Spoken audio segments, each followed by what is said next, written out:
Talagang yung makakuha na ito mga idol, talagang matutuwa. Ano to? Created by Idol Sandro. Ganda, quality yan. Pasok po.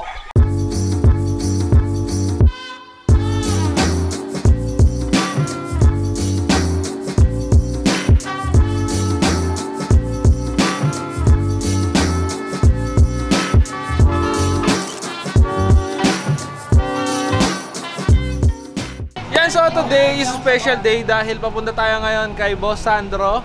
Yan, kasama natin Ninong Art. Yan, what's up mga inaanak? Yan, nandito tayo sa Tagaytay City and papunta tayo sa Silang Cavite. Kukunin na natin yung mga trophies natin. Yan, so kukunin na natin yung trophy. So yun yung gagamitin natin na trophy sa bakal mga idol. So mamaya natin i-reveal, papakita namin sa inyo kung ano yung napakagandang trophy. Na-excite na ako mga idol kasi syempre Boss Sandro yun siya po yung gumagawa ng mga trophy ng Pitmaster tsaka yung iba't ibang malalaking event dito sa Pilipinas. So yun lang mga idol, lunch po muna tayo. Kita-kits tayo mamaya sa Silang Cavite. Siguro mga Ninong, mga 30 minutes ang biyahe or 40 minutes. Mga 30 to 45 minutes ang biyahe natin papunta doon sa Silang Cavite. Yan. So dito na tayo nag-stay sa Tagaytay para maaga tayo makarating doon. Kasi sobrang excited namin. Oo. Pakita namin mamaya sa inyo mga idol yung napakagandang trophy. So yun lang mga idol, lunch muna tayo. Alright? Yun sir, sisig pa. Sisig. Sisig with rice. Sisig with rice. Magkano pag ano ulam lang? 75,000. Teka lang mo yung Team Canlas TV. Hindi kami yun. Dumayo kami, ito mo, dalawa na. Sasakyan kami. Dumayo kami, te. Ayan, nandito po tayo sa Tower Canteen.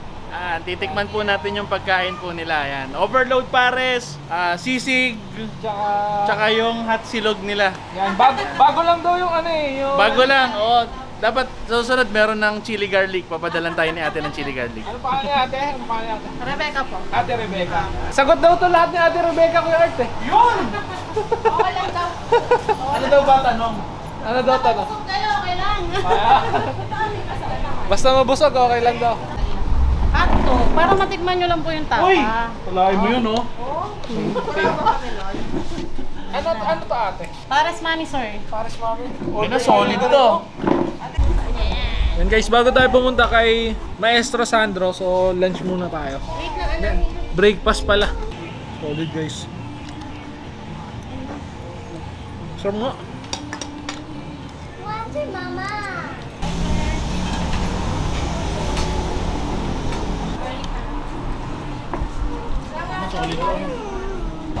In-order natin sisig, mami overload. Gayet na yung masasarap na saboy, malalapot.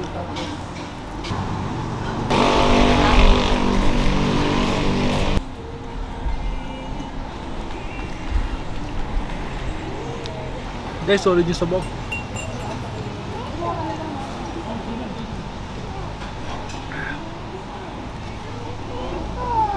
Sisig and mami.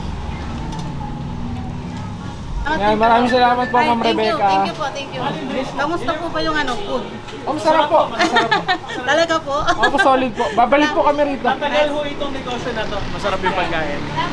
Yan, nakalibre tayo kay Ma'am Rebecca. Yan, maraming salamat po sa masarap na food. Nino, ano, kamusta? Ito na yun ah. Oh, ito na yun. Ito na inaantay natin, oh. Yan guys. Ano to? Ganda oh. Ganda. Ang laki. Swerte nung makakuha na ito. Bigat pa na ito. Bigat pa. Pakagandang trophy. Sample nga buhat nga. Ay, sir, good morning po. Good morning po. Morning ko. Ayo. Kamusta po? Grabe, ang ganda po. Talagang yung makakuha na ito mga idol, talagang matutuwa. Tsaka, ano to? Created by Idol Sandro. Ganda, quality yan. Pasok po. Ayos si boss. Buhatin mo natin. Ang bigat. Nakita niya niya. Yan guys, papunta na tayo kay Maestro Sandro. Dito sa area niya, dito sa Silang Cavite. Fernan po. Hi. Magandang umaga. Sila yung dati, sikat na sikat ng California. Ano yata ni Arit? Kakalawayan. Hindi. Amo na yung Arit. Sila talaga yun yung sikat na sikat. Yung sikat sa Kalawayan. Nandito po, ano, puro pure po ito. Ay, puro panlaban. Puro panlaban. Hello po. Yan. Kaya pakilala po kayo. Edwin Batocabe po. ng 314 SPC Game Farm. Alright. Sandro. Ganda dito. Ano rin yun? Tumadlang bayan rin. Tapang naman ba sa tao? Mukhang may laban po kayo ngayon. Tinigil po eh. At hindi 2 weeks lang dapat po. Pero ang schedule ko po puro Pasay. puro Pasay. Nadayo pa po kayo ng Pasay. Ilang oras po biyahe? 1.5 lang. 1.5. Sa bagay, sanay na po eh, no? Sanay na sanay po tayo sa ano. Mukhang ano po na eh. Eh mga babae na ano. Nag-breed po kayo. Hindi, balak namin dali ngayon ng Fiesta eh. Di ba po may boot si Boss Sander sa Fiesta? Opo, August 16. Oo. 1780. Kita-kita po tayo sa Fiesta. Yan, kita-kits tayo sa Fiesta. Anong boot number po kayo? Wala pa pong ano, pag nag-meeting pa po. Malamang 2 boot na naman po ulit kami. 2 boot. Mag-update na lang tayo sa YouTube natin. Opo. Anong boot ang Team Sandro? Ang paninda namin doon ay trophy, tapos mga sculpture, tapos mga konting manok, ngayon.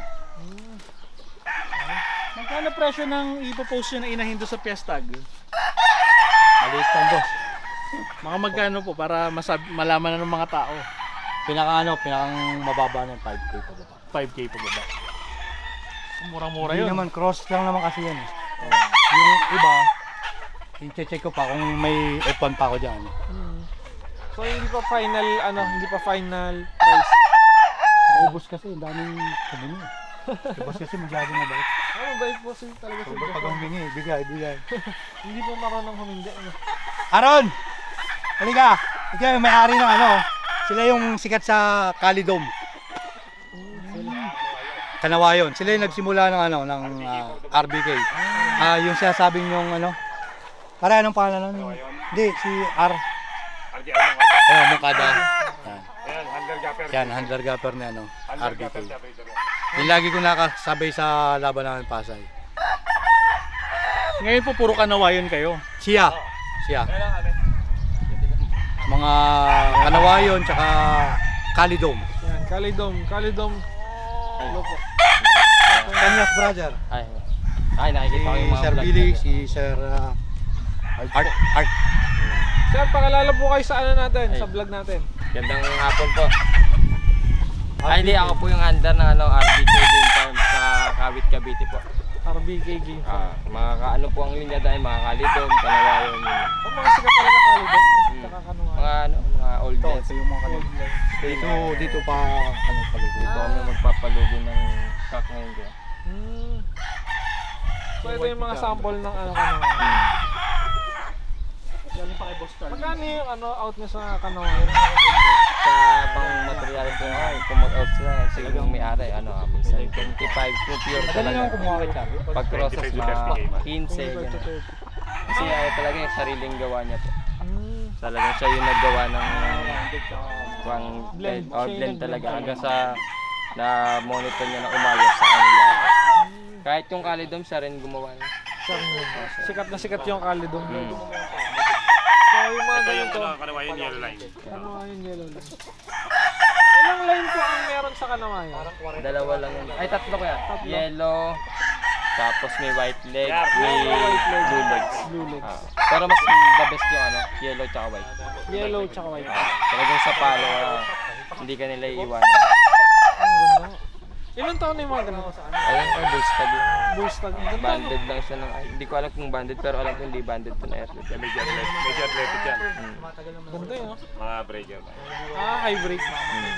Ito yung dark leg. Mas magaling sila talaga pag mga yellow lines. Mas magaling.